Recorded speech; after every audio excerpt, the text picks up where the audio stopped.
अस्सलाम वालेकुम नाज़रीन, आप देख रहे हैं रूफ क्लास ऑफिशियल पेज और मैं हूं आपका मेज़बान मुअज़्ज़म शरीफ। नाज़रीन, मैं आज लिया के एक ऐसे मोहल्ले में मौजूद हूं जिसमें तमाम घर लकड़ी के बनाए गए हैं। ढींगरा ख़ानदान वो ख़ानदान जो कि हिंदू अज़म से ताल्लुक़ रखता था और जैसे ही तक़सीम बरसग़ीर हुई तो वो यहाँ से इंडिया चले गए। वो यहाँ पर आते हैं और यहाँ का विज़िट करते हैं और जो भी उनके घर हैं वैसे के वैसे मौजूद हैं। ये आप हमारे साथ शमशाद हुसैन सराई साहब मौजूद हैं। जी सर, आप बताइएगा, ये जो घर है तमाम लकड़ी के बनाए गए हैं, इसमें जो ईंटें हैं ये भी काफी पायदार हमें नजर आ रही हैं। अब तो ऐसी ईंटें जो हैं हमें नजर नहीं आती और ऐसी खिड़कियां जो हैं ये भी बहुत ज्यादा मतलब कदीमी है। ये तमाम ढींगरा खानदान के ही सारे कदीम हैं, वो यहाँ पर छोड़ के गए थे। इसके बारे में मजीद आप क्या जानते हैं और इसको किस तरह महफूज किया जा सकता है? जी बिल्कुल, मैं ये ढींगरा खानदान जो है ना, यहाँ लिया का मुतवल खानदान था और ये जो ढींगरा मोहल्ला है जिसे आप कुरियानी मोहल्ला कहते हैं, इसमें जो आप देख रहे हैं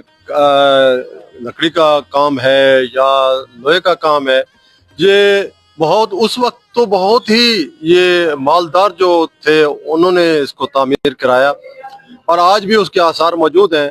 और तवारीख सरहद टेकचंद ढींगरा ने लिखा है इन इमारतों के बारे में कि ये पूरे रीजन में जो है ना हिंदू पीरियड की आलीशान इमारतें तामीर हैं जो ढींगरा मोहल्ला में मौजूद हैं। आज भी जिस तरह पानीपत में ये ढींगरा खानदान यहाँ से माइग्रेट होके गया है, उन्होंने आज भी अपने इन इलाकों को नहीं भूले और वो गाय बगाए यहाँ आते रहते हैं। ये पिछले दिनों 2-3 साल पहले की बात है, यहाँ बाल किशन आया था, मैं उनसे मिला था और उनके साथ उनका बेटा था और उन्होंने ये हैदर शाह वाला जो मकान सामने है जिस पर डबल स्टोरी उनकी बनी हुई है, वो उनका घर था। वो हमारे बुजुर्गों को भी मिला था और मैं समझता हूँ कि आज जो हमारे डीसी साहब मोहतरम मौजूद हैं और हुकूमत पंजाब का विजन भी है कि जो पुरानी आसार कदीमा की चीज़ें हैं उनको प्रिजर्व किया जाए। और मैं भी गुजारिश करूँगा कि ख़ास तौर पर इन इमारत को महफूज किया जाए और इनको वेनरेट किया जाए।